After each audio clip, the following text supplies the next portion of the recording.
Question: what is love? Answer: couple. Ephesians 5:33. But each one of you must love his wife as he loves himself. I received an email from Nathan, and he asked, husbands are to love their wives. That's their special command. So what is love? Excellent question. There are all kinds of answers, many of them rather flowery, syrupy, and some very romantic.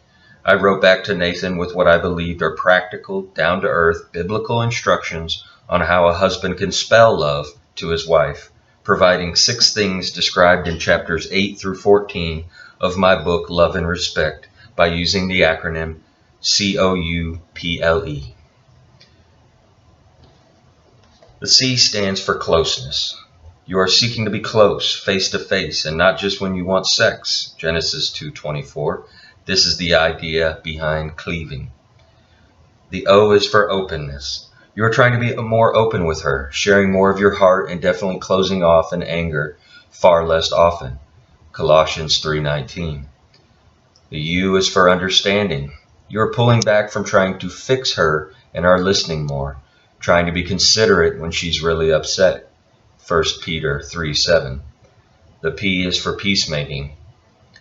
In order to resolve conflict and be united as a team, you are trying to use the words of power. Honey, I'm sorry, will you forgive me? Matthew 19:5. The L is for loyalty.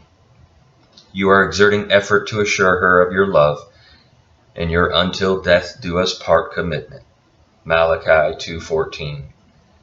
The E is for esteem.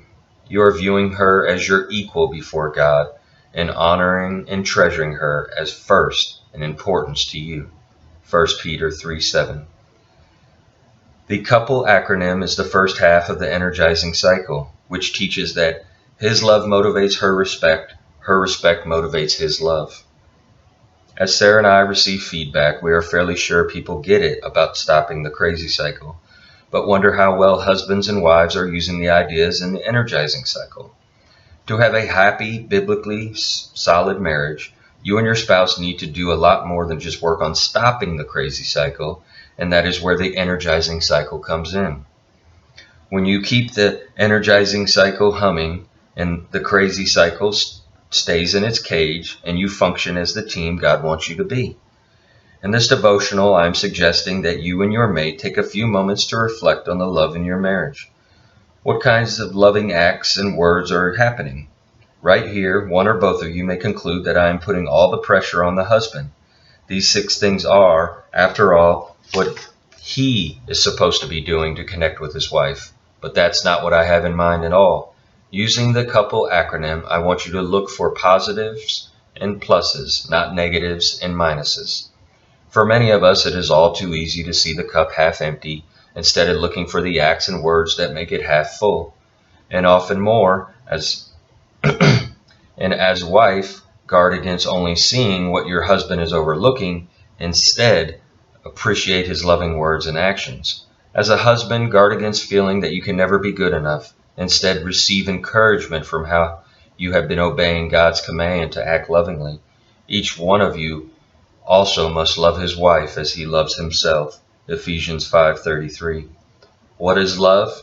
It is not a noun, but a verb. It is something a husband does in word and deed. One analogy is to picture the word love carved from a single block of beautiful oak or maple, bit by bit, day by day. Your marriage is like that block of wood. Love doesn't just happen, you have to work at it, and many husbands do. Remember, looking at the positive does not mean we're being naive about the negative. But if any team looks only at its losses and never at its victories, it will grow discouraged. Winners need to celebrate their victories as an incentive to taste even more. Rejoice.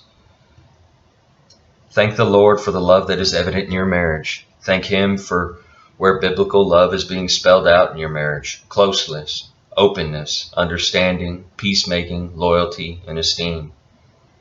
Explore different ways to share love together. Need specifics? Choose from 60 ideas located at the end of each chapter in the couple section of Love and Respect. For example, just as this devotional encourages you to do, start by talking about the positive, loving things that are happening in your marriage. Then go on from there.